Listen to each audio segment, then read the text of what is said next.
Now, open this week's Angling Times, and the capture of an 86-pound carp is tucked away at the foot of page 2 with a single-column matchbox-sized photo, and a 50-pounder only makes page 5, which just goes to show how much carp fishing has changed over the years. When Kevin Nash caught a carp weighing 41 pound 8 ounce in the early 1980s, it was such a memorable capture. It was one of only 5 40s caught that year. And the Angling Times rushed out to photograph it. They even persuaded Kevin to wear an awful, although trendy at the time, Angling Times jacket. Now, those days are part of carp fishing history, and I'm delighted to say 2 things. One, that Kevin Nash is finally going to put all that down in writing. He's working very hard on a book now that should be in the stores at Christmas. And I've been even more delighted to say that Kevin joins me on the line now. Good morning, Kevin. How are you?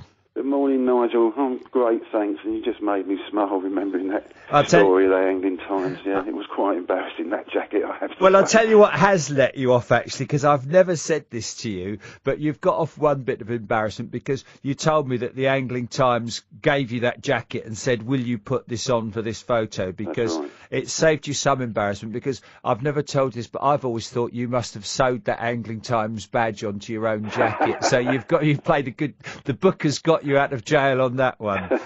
But, no, a great picture. And of course, that picture of you with the silver end fish, and being an Essex boy, I know you're very proud because, of course, it was the Essex record. But that was the Nash logo for years, wasn't it? Yeah, that's right. Yeah, we made it. I drew it up as the Nash logo. And funny enough, the current logo is a kind of a slant on that as well. You know, I just messed around with it, and I got a Tipex pen out and really brushed out most of the scales and lines. You have to make it more trendy and modern looking. Yeah, and I have to say you've got a great logo now, and but yeah, that fish. Great story, the capture of it, and some of the names. Richie McDonald was fishing the lake, and I love the story. Of course, going back in those days, bait was in its infancy. Fred Wilton ruled, and you were using strawberry flavour that came from Rowntree's fruit gums. Yes, I caught it on the strawberry flavour.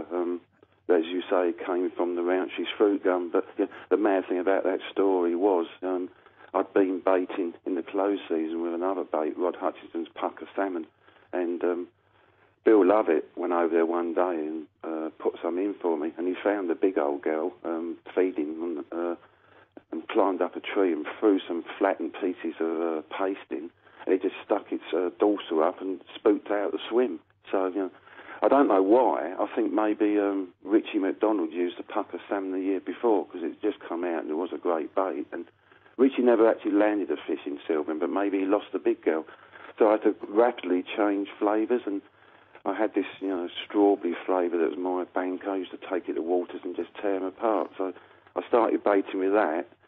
I just thought I'd catch it the first week, but I didn't, and I was down to only 20 mil when I went back, and I hadn't caught it the next time. I would have run out of flavour. Because in those days, you couldn't just run down the shop and buy a bag of Nash bait or anybody else's bait ready-mades. You'd been burning the midnight oil, rolling your own baits with all your own ingredients. Absolutely. That was one of the most tedious jobs of carp fishing. I can remember nights where, as you say, we got Fred Wilton's HMVs, and we was the only ones on them in really most of Essex, with Derek Strickland along the top. And we used to, some nights spend 6 hours, the three of us, my fishing colleagues, Bob and Eric, rolling up bait, and then we might drive, an hour, 2 hours to water to put it in, and then 2 hours back, and then go to work, and then start again the next night. Incredible, and learning learning along the way, and you've always been a big fan of introducing fish to good bait and getting them on it, haven't you?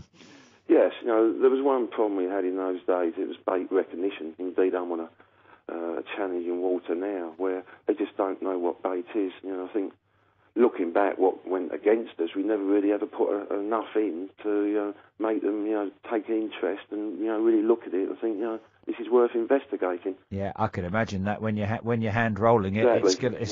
it's gonna be tough.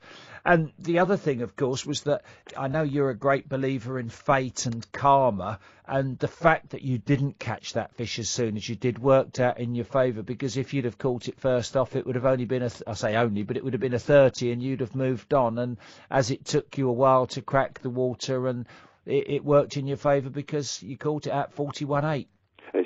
I'm believing in fate and the carp gods, and I always say, when you fish well, the lake will pay you back. So I suppose it took 5 years before the carp gods decided I deserved to catch it. And yes, it was only the second 40 ever caught. Phil Harper caught it the week before at 40 pounds dead. And that's when I thought, wow, this fish is really serious. I've got to start focusing on it. So it come out right in the end. But when you see your best mate catch it because you've moved out to swim after camping in it for 5 days because the Met Office have told you there's going to be a wind change. That was something else that's changed. At the time, you think there isn't a God. Yeah. Well, and nowadays that wind change you'd get on your mobile phone. Whereas I remember in your book you've written that you drove up to the phone box and put your money in the phone box to check on the weather. It's incredible how things have changed. It is. Well, no choice. I camped in that swim 5 days. To make sure I saved it. Coming up to the start, and then halfway through the day of doing the 15th, I moved swims and go to the other end because the wind's changed and the big girl was down there. Got up in the morning and the wind gone back the other way. And then Bill Lovett caught it. Kev, I'm loving this chat. I've got to go to a break. Do you mind holding on and I'll come back to you straight after? Not at all, mate. Not at all. I'll put the kettle on myself. Yeah, so much to talk about. I'll come straight back to you after this quick break. Okay, mate. Keep it Talk Sport. I'm speaking to Kevin Nash, whose first book is due out this Christmas. Now, Kevin, the chapters that I've read so far I'm really enjoying. And in 1984, it's just hard to believe that Nash was producing 14 products. And am I right in saying that you didn't think you could ever make a living out of it? No, I didn't. I just couldn't think of anything to invent. It's crazy. And that before that, when I started to remember about the only carp tackle that was available was rods, hooks, and an FG-Co landing net that weighed about 3.5 ton. Yeah, that's right. I still, in '84, couldn't think of it anymore. But then forward another 5 years when I brought out the Nash Annual. That must have had hundreds, if not thousands, of items in it. Crazy how the sport just rocketed.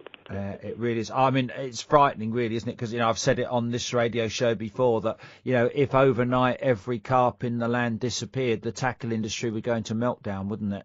Absolutely. I remember when I worked for Darver, and John Middleton in the 90s. John was very clear that carp fishing saved the industry. Yeah. Even the average tackle shop, they tell me 70% of their business is carp now. Crazy. It really is. It really is, and it's a shame. It's not. It's great that carp fishing's where it is, but and again, we were talking this morning. All those big fish you see in the papers now, and people only want to catch 40s, which is a shame, isn't it? It's an absolute shame, Nigel. And really, you was one of the ones who nagged me for years to write this book, but I just wouldn't do it because I thought that this modern generation of carp anglers is just the instant fix. They just want to go out. They take up carp fishing, buy a load of gear, just seek out the latest rig and bait, and go to water.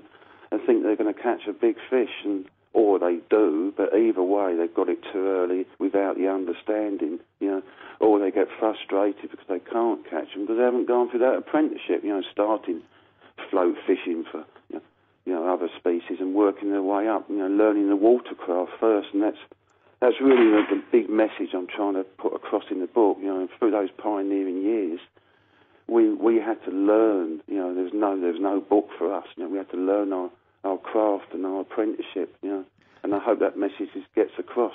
I hope so. I'm sure it will. And you mentioned Rod Hutchinson because you two used to fish together, and we mentioned the Angling Times. I can remember, based on the Starsky and Hutch, you used to have the Nashy and Hutch column in the Angling Times. I mean, that was great reading. Yeah, an embarrassing title, I must say, but yeah. Well, the 80s were embarrassing when you look back on them, but at the time they were great. I do have to say that was a challenging column, though, because as we agreed to write that for the Times, the next great fish turned up, the snake pit common, and so I'm trying to write a column about catching carp, and I'm on a water with about 5 carp in it in 10 acres of jungle and weed, so I remember a very famous youngster now come up to me one year at a carp show, and he said, I used to love your series in Nash and Hutch, but especially as you never caught anything. Yeah. But that's what it shows, because I often say that again, is, the angling the angling press gives a false impression of fishing because it makes out man goes out, catches double figure tench, man goes out, catches £50 carp, match angler catches £100, whereas in reality most people go fishing blank. That's life, isn't it? Well, you're so right, and that is no more relevant than France, Nigel, as you know.